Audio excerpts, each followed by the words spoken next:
Good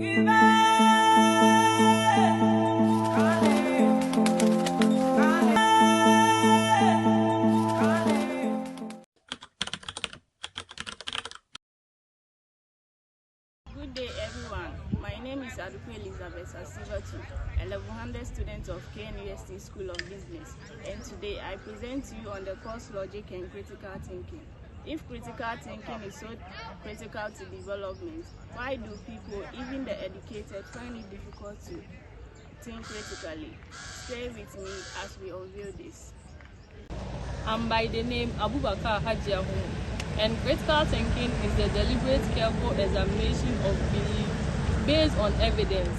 John Dewey called it the active, persistent, and careful consideration of any belief in the light of the grounds that support it, while Robert Ennis defines it as a reasonable, reflective thinking focused on deciding what to believe or do.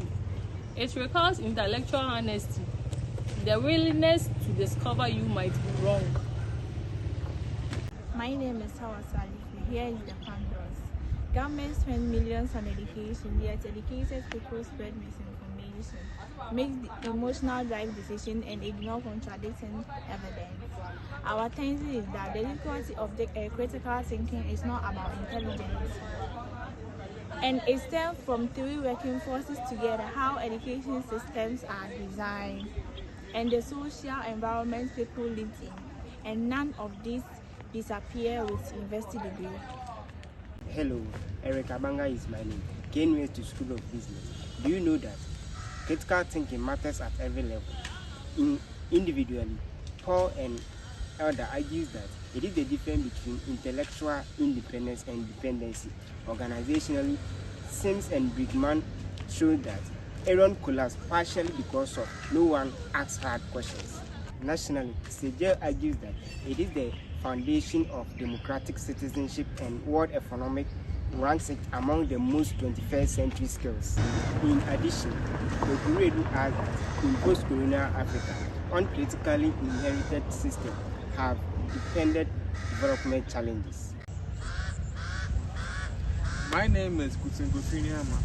Research found that Kahneman's thinking fast and slow describe two thinking systems.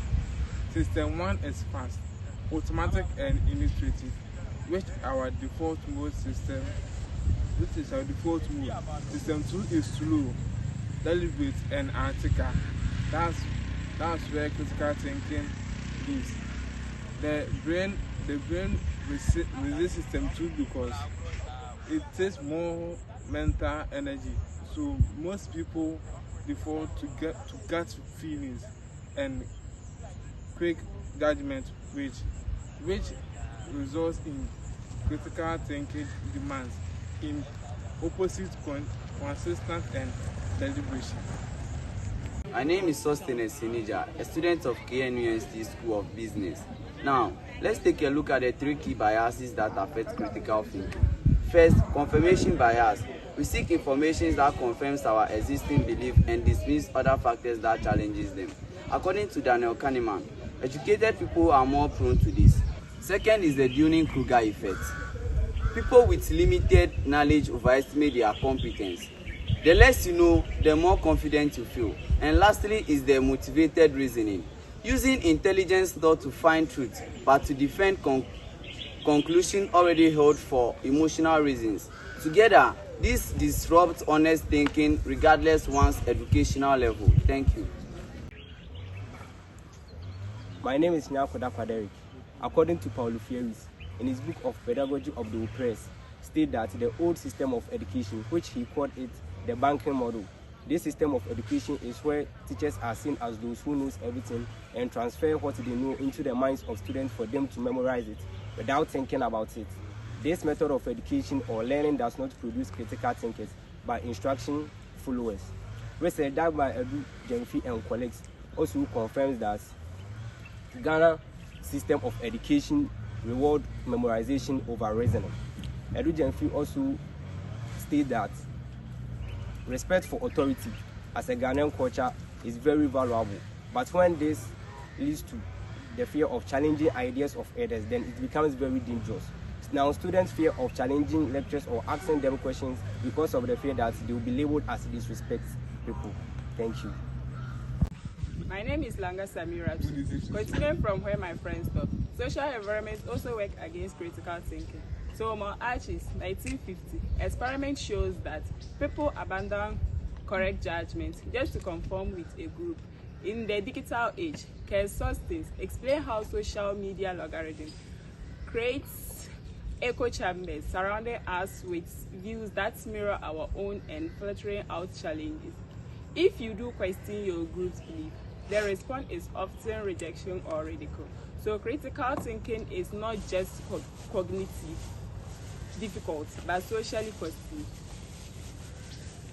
My name is Isana Abdulkarim, and I'm 100 students of KNUST School of Business, a degree certified program profession, not critical thinking and our college called is credentiality. Assessments built on memorization produce graduates who remember well, not necessarily those who reason well. KNUST research adds that educated people are not immune to bias. They are often better at disguising it with sophisticated language, producing what researchers call the smart idiot effect in quote. Finally, Carroll research shows that critical thinking requires a growth mindset, the willingness to be wrong, but systems that punish mistakes actively teach the opposite. I go by the name Esther Dansueboa, and here are 3 reforms that can address these barriers. Firstly, a shift from free banking model to inquiry-based learning assessment that tests reasoning, not just recall. Lippmann's Philosophy for Children program shows this even from an early age. Secondly, to teach people about their own biases. KNUST acknowledge awareness does not eliminate bias, but it makes it catchable. Tools like pre-mortem analysis, devil's advocates, exercises help. Thirdly, to build culture of intellectual humility. Drake's research shows praising reasoning process, not just correct answers, grows the mindset that critical thinking needs. Leaders who model openness to challenge make it safe to think critically. My name is Antoinette Fosuema. This brings us to the end of our presentation. In conclusion, our work argued that the difficulty of critical thinking is not about intelligence. It's about systems, a brain wired for speed, education that rewards compliance, and social environment that punish someone in opposition. The paradox of the educated non-thinker is real, but it is a paradox of design, not capacity. As John Dewey said, the purpose of education is not to fill minds with information, but to develop the capacity of reflective thought until our cognitive, educational, and social systems are redesigned with that goal in mind. The paradox will remain. Thank you all for watching.